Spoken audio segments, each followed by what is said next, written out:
Bonjour et bienvenue dans ma Minute Sophro. Aujourd'hui, je suis dans un parc au plein air et j'avais envie de vous partager des éléments qui peuvent être importants comme éléments de réflexion. Donc aujourd'hui, ce sera ma Minute Sophro Enjoy Your Life d'une manière un petit peu différente de ce que nous avons fait jusque-là. L'idée de trouver et de choisir ce qui nous correspond peut parfois être un véritable challenge entre ce que nos parents ont voulu pour nous, ce que nos éducateurs ont projeté, ce à quoi on a adhéré pour leur faire plaisir. C'est devenu parfois la jungle des jugements et des points de vue de ce qui ne nous appartiennent pas finalement vraiment. Chacun d'entre nous connaît au fond de lui sa propre vérité, ce qui est juste, ce pourquoi il a choisi de venir ici. Chaque expérience étant unique, il nous revient d'une part de nous défaire de tous ces points de vue d'autrui qui ne nous appartiennent pas, du père, de la mère, de l'amant, de la maîtresse, des frères, des sœurs, des compagnons, des compagnes, des amis et des amies, pour réussir à être dans notre vraie nature et pas celle qui est donnée par les astres, mais celle qui est vraiment, qui nous concerne, qui est reliée à notre conscience, qui est reliée à notre espace, qui est reliée à notre énergie. Alors je vous propose aujourd'hui 3 éléments de réflexion qui peuvent être, 4 même éléments de réflexion qui peuvent être comme 4 pas à faire par rapport à cette envie, à ce désir profond que nous avons tous finalement de revenir à nous-mêmes. Alors le premier pas que nous pouvons faire pour aller vers cette expérience du soi, c'est arrêter de vouloir être parfait.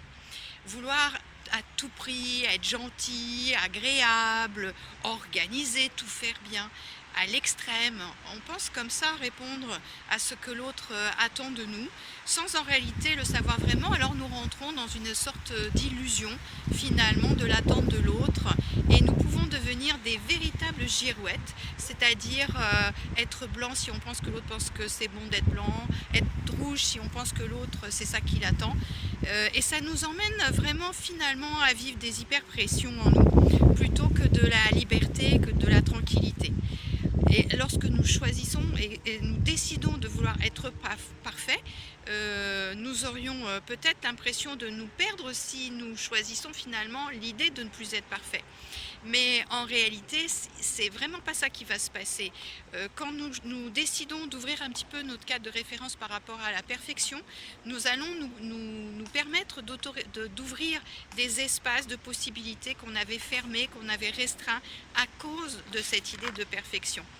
Et donc nous avons vraiment à nous permettre, à nous autoriser, à laisser être ce que nous sommes. Et tant pis si on pense ou l'autre pense que finalement on n'est pas si bien que ça. Ça va vraiment nous donner de la respiration et quand on est dans notre vouloir à tout prix être parfait, on va manquer de respiration. Alors un deuxième pas qu'on peut faire, c'est le fait d'arrêter de vouloir faire plaisir à l'autre.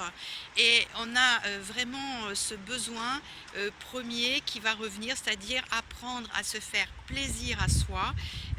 Et se faire plaisir à soi, finalement, c'est pas choisir d'être contre l'autre, c'est pas choisir de ne pas faire plaisir à l'autre. C'est simplement que quand on est dans une dynamique de se faire plaisir, on va s'inclure aussi de part égale. On va être dans effectivement le fait de pouvoir faire plaisir à l'autre, c'est pas le problème, mais aussi de se faire plaisir à soi. On peut aussi se donner alors qu'on est en train de donner à l'autre, mais on peut aussi se donner sans qu'on donne à l'autre. Et ça, c'est un vrai aussi apprentissage qu'on peut faire, mais qui va nous faire du bien. Donc une bonne question à se poser pour aujourd'hui. Qu'est-ce qu'il me ferait plaisir de faire pour moi aujourd'hui, que je m'empêche peut-être de faire et que si je me l'autorisais, eh bien ça me rendrait plus joyeux et plus heureux. Un troisième élément, c'est le gros challenge parfois, c'est se considérer comme un cadeau de la vie. Alors souvent, finalement, on va se considérer plus comme le vilain petit canard que comme le beau cygne blanc. Là encore, on ne s'autorise pas à ça. mais peut-être n'a-t-on pas vraiment appris à se considérer comme un cadeau de valeur dans la vie. Et c'est pas gênant, enfin je veux dire, si on ne l'a pas appris étant petit, il n'est jamais trop tard et on peut aujourd'hui choisir de changer son point de vue sur soi et de faire ce chemin pour ramener cette idée d'être un cadeau de la vie. Alors un bon début pour commencer ça, c'est de lister 3 caractéristiques positives de vous qu'on reconnaît de manière unanime, même si vous ne le reconnaissez pas directement.